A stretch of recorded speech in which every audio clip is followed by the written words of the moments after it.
What do you think about the current trajectory of the country? What is the way out? We've never had a nation. I've argued this all the time, that Nigeria was never a nation. It was a transaction from the beginning. Something massive, something urgent, and something revolutionary must happen in Nigeria for us to change course. If some of these guys who are now in power actually fought for democracy, if they weren't fighting for themselves, considering that the period of the democratic struggle, the most difficult part of it, some of them were selling drugs abroad. So how can you be fighting for democracy and engaging in crime? So the first question, as we open this conversation, is what do you think about the current trajectory of the country? As it is today, do you think that we are going in the right direction? Sure. Well, you asked about trajectory, and if we are going in the right direction, and I say we are not going in any direction. That's the biggest problem. You can only tell about direction if there is, from a geographical point of view, there's any kind of movement.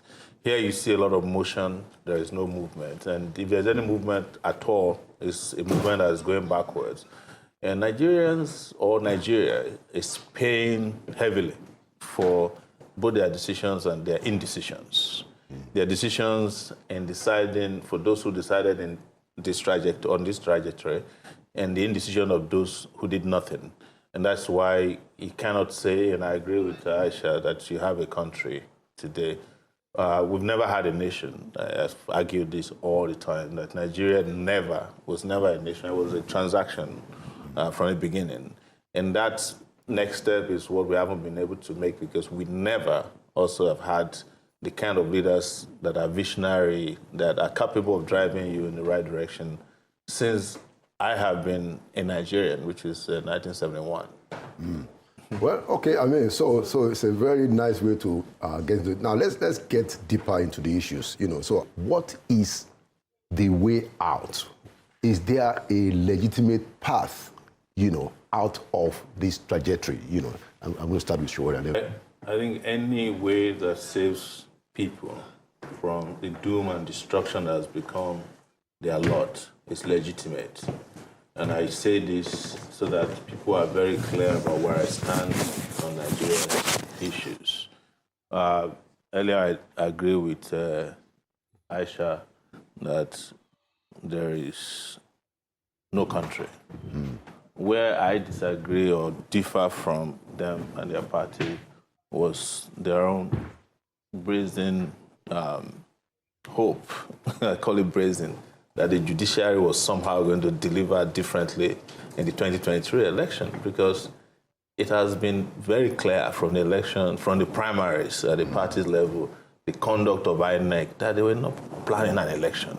So when the elections were over, and there was this eye on the judiciary, I was wondering which eye, which judiciary are you eyeing?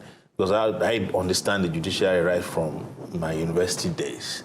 I have been expelled, went to court, judges did not deliver justice. So, but where I agree with her is the issue of legitimacy. You see, something can be legal and be legitimate. A human being can be born as a legal human being, but the process of birth might be legitimate if it doesn't go through what is legit. So I agree with her that and you have a right to reject a system or a precedent that did not come legitimately, as it's been decided by, or ought to have been decided by the rule of law. But we're not dealing with a country that respects any laws. The laws here are like cobwebs. They are only meant for ants. And, the elephants walk past them without even knowing them. So it's a country that is created for two categories of citizens. And that is why I have always advocated, and I'm never afraid to say, that something massive, something urgent, and something revolutionary must happen in Nigeria for us to change course. This course will continue, They have already rigged even the next election if we go by how they have populated INEC already. In the US, where you and I spent some years, if one person was going to the Supreme Court, the country will shut down. There will be conversations. They'll go and look at where he was standing when he was in primary one, if he was backing the flag or he was in front of it, if he plucked somebody's coconut, if he took somebody's eraser. Here in this country, there were over 11 Supreme Court judges that were just smuggled into the Supreme Court, and nobody talked about it. In fact, the media did not talk about it. The public are not aware. Nobody knows who these new judges are. Nobody did any background checks on them. So in 4 years, we're going to have election. The person who anointed those Supreme Court judges, 11 of them, as we speak, controls what you would call justice. And this is not going to change except the citizens said, no, enough is enough. We are not taking this any longer. And that is why I advocate for a revolution. Not a violent one, because I don't believe in violence. But it is up to those who are hurting to decide how they want to fight this. Good. Let's go back to Sowore on the same point. So, Sowore, you've been the presidential candidate of a political party. That means you also succumb to the idea that partisan politics can help fix the. So, in that wise, how do you intend, as a politician, how do you intend to use your party to change this? So, I wanted to make it clear. Okay. That when revolutions happen, people make them happen. And you call for it. Every country that's had a revolution, there were people who were working towards it. That's what is in history. It is what triggers it that I may not have a date, she may not know the date. It's very interesting that after the 2023 election, most of the people who said revolution was a bad idea were calling for revolution. They are still calling for it. Some of them were calling for a coup plot. Yes, because of the election. I also want to correct the impression that, 2023, in my view, actually didn't have, it had enthusiasm but low participation. In the history of the country, number of voters in 2023 were probably some of the lowest. If you look at the number of registered voters compared to the number of people that went out to vote. Maybe there were more new voters. Yes. So, because people have started losing faith in the political process before now. You're talking about 2015.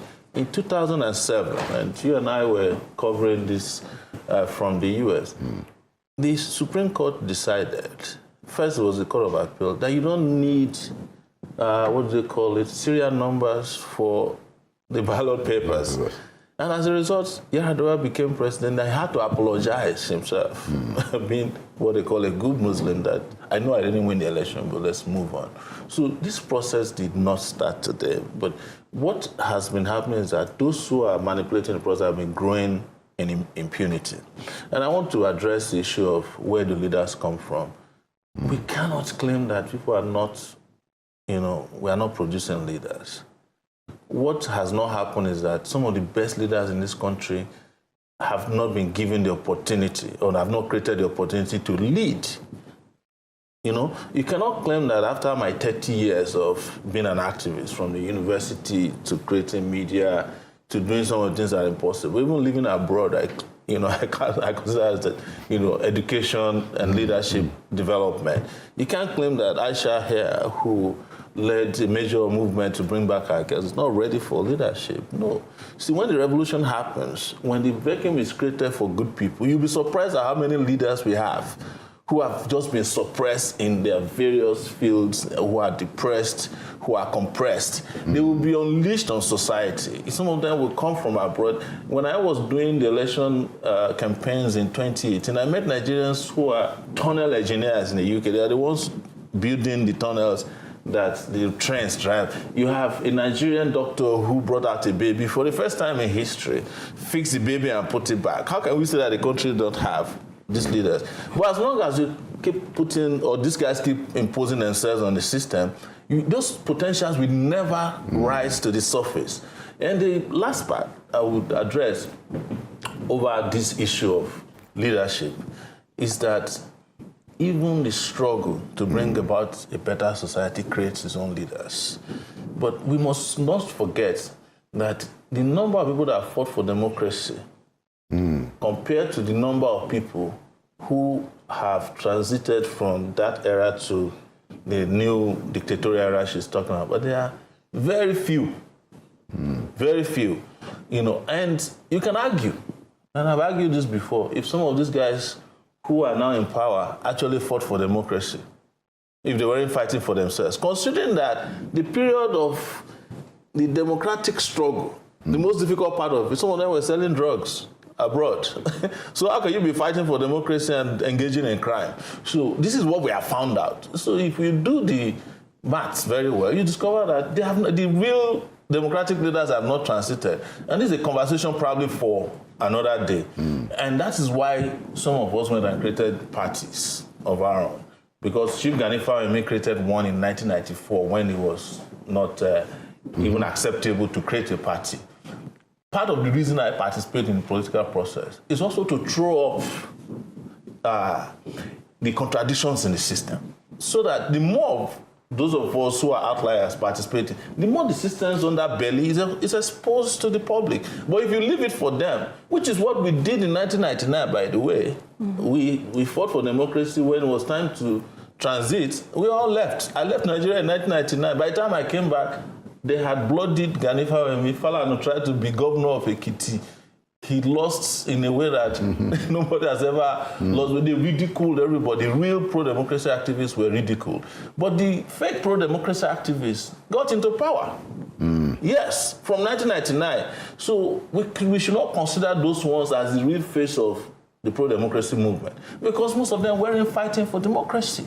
Anyway, So there you have it, guys. Our African leaders try to do their best, in their speeches, and try to make speeches that actually to show, their efforts in trying to help manage the challenges which Africa is actually facing through and has been facing through since the colonial times. And so we here to really listen to these speeches and to share our thoughts in the comments. And so whatever it is you guys think about these speeches, please do share your thoughts in the comments. Thank you for watching, guys. I really hope you enjoyed this video.